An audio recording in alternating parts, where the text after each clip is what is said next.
In a small, forgotten village nestled between rolling hills and whispering woods, lived an old farmer named Arthur. Life hadn't been kind to him. His hands were gnarled from decades of toil, his face a road map of worry lines, and his farm, once a source of pride, was now barely yielding enough to survive. His wife had passed years ago, and his children had long since moved to the city, leaving Arthur with only his memories and the creaking sounds of his old farmhouse. His only companion was a loyal, aging dog named Rusty, whose energy, much like Arthur's, had faded with the seasons. One crisp autumn morning, as the sun painted the sky in shades of orange and pink, Arthur stepped out onto his porch, a thin cup of coffee warming his cold hands. He looked out at his small apple orchard. The trees mostly bare except for a few stubborn leaves clinging to the branches, but something was different. Standing under the largest, oldest apple tree was a creature so magnificent it took Arthur's breath away. It was a horse, but not just any horse. This was a giant of a beast, a majestic draft horse with a shimmering coat the color of polished mahogany and a mane as white as fresh snow.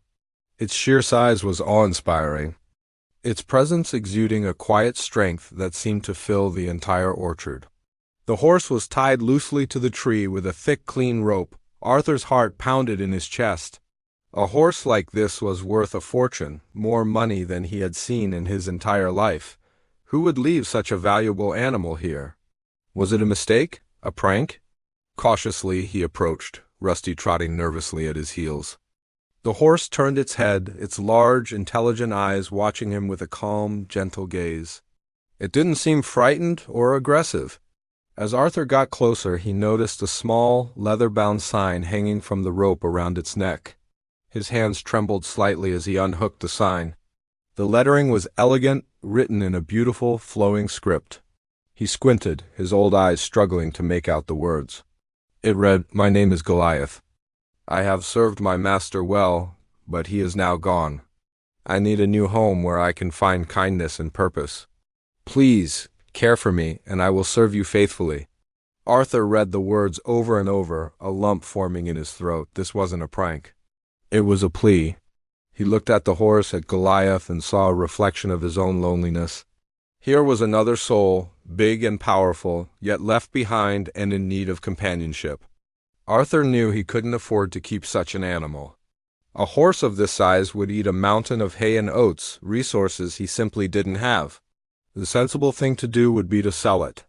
The money could fix his leaky roof, buy new tools, and ensure he had enough food for the winter. It would solve all his problems. He spent the day wrestling with the decision, his conscience at war with his practical needs. He led Goliath to his old, rickety barn, which groaned under the horse's immense size. He found some leftover hay, not nearly enough, and a bucket of fresh water. Goliath ate gratefully, occasionally nudging Arthur's shoulder with his soft nose as if to say thank you. That night, Arthur couldn't sleep. He tossed and turned, the words on the sign echoing in his mind. I need a new home where I can find kindness and purpose. He thought about his own life, how he often felt purposeless since his wife passed. He crept out to the barn, a lantern in his hand. In the soft, flickering light, Goliath stood peacefully. Arthur reached out and stroked the horse's powerful neck. In that moment, a decision was made. It wasn't a logical one, but it was one from the heart. He couldn't sell him. This magnificent creature wasn't a windfall, it was a gift. A companion. The next few weeks were tough. Arthur shared his meager meals with Goliath, giving the horse the best of what little he had. He worked harder than he had in years, mending fences and clearing land, with Goliath's incredible strength making the work surprisingly easy. The horse could pull the old, heavy plow through the stubborn soil with an ease that seemed almost magical. Together they prepared the fields for the next spring in record time. The villagers who had initially gossiped about the mysterious horse now watched in amazement. They saw a change in Arthur. The slump in his shoulders was gone, replaced by a straight, proud posture. The worry in his eyes was replaced by a spark of hope. One afternoon, a fancy car, gleaming and out of place on the dusty village road, pulled up to Arthur's farm.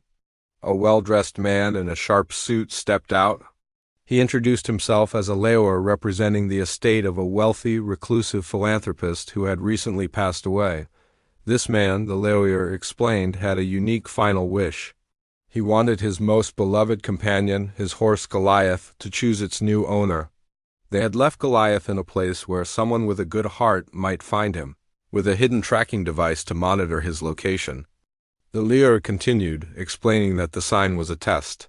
The philanthropist will stated that whoever took Goliath in and showed him kindness, rather than selling him for profit, would inherit a portion of his estate. He had been monitoring Arthur's actions for weeks. He had seen the farmer sacrifice, sharing his own food and working alongside the horse. Arthur had passed the test. The lawyer handed him a thick envelope. Inside was a check for an amount so large Arthur had to read it 3 times to believe it. It was more than enough to run the farm for the rest of his life and then some. But that wasn't all. The will also included a lifetime supply of the finest hay and oats for Goliath, delivered monthly. Tears streamed down Arthur's face, not just for the money, but for the incredible turn of events. He looked over at Goliath, who was munching contentedly in the field. This horse hadn't just brought him wealth. He had brought him a renewed sense of purpose, companionship, and a reason to look forward to each new day. Word of Arthur's good fortune spread through the village, but it was the story of his kindness that truly resonated. His farm flourished, becoming a model of prosperity and a beacon of hope. Arthur, the poor old farmer, was no longer defined by his hardships but by his compassion. He and Goliath became local legends, a testament to the idea that the greatest rewards in life often come not from what we take, but from what we are willing to give. They lived out their days together, a man and his giant horse, 2 lonely souls who found each other under an old apple tree and built a new life, proving that kindness is a currency more valuable than gold. Thanks for watching, and if you enjoyed this story, don't forget to like and subscribe for more.